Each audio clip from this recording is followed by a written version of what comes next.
বাড়িতে সুজি থাকলেই বানিয়ে নেওয়া যাবে বিনা ঝঞ্ঝাটে এরকম একটা মিষ্টি, যার স্বাদ কিন্তু অতুলনীয় হবে, কিন্তু সময় লাগবে নিতান্তই কম। একটি প্যানে 1 কাপ সুজি নিয়ে হালকা ভাজতে হবে।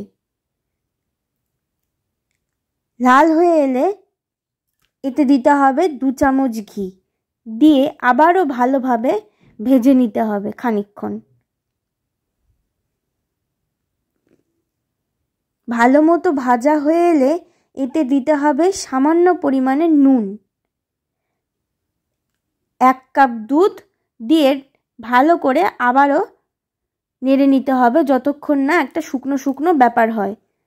এবার শুকনো হয়ে এলে ভালো মতো একটা বাটিতে ঢেলে নিয়ে হাত দিয়ে এভাবে মেখে নিয়ে একটা মন্ড মতো বানিয়ে রেস্টে রেখে দিতে হবে কিছুক্ষণ। এবার একটা কড়াইয়ে 1 কাপ চিনি আর 1 কাপ জল দিয়ে তাতে একটা এলাচ ফাটিয়ে কয়েকটা কেশর দিয়ে ভালোভাবে নাড়তে থাকতে হবে। বেশ খানিকক্ষণ নাড়ার পর একটা ঘন ভাব হয়ে এলে ওপর থেকে সামান্য একটু লেবুর রস দিয়ে নামিয়ে রাখতে হবে।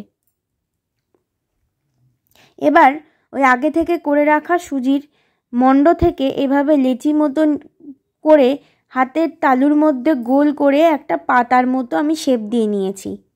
তোমরা চাইলে যেমন ইচ্ছা শেপ দিতে পারো, তাতে কোনো অসুবিধে নেই। এবারে মাঝখানে আমি চামচ দিয়ে পাতায় যেমন জালি থাকে সেরকম এরকম একটা জালির মতো করে নিলাম। ব্যাস এভাবে সবগুলো একে একে রেডি করে নিলাম।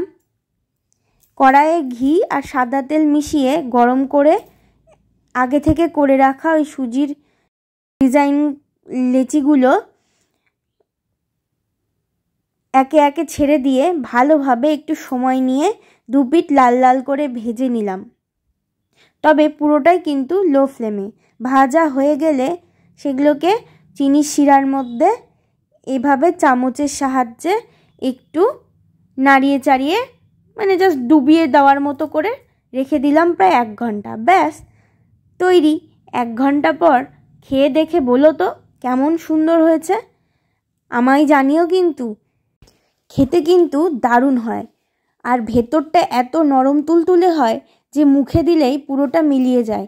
দেখা হচ্ছে নেক্সট ভিডিওতে। তোমরা ভালো থেকো, সুস্থ থেকো।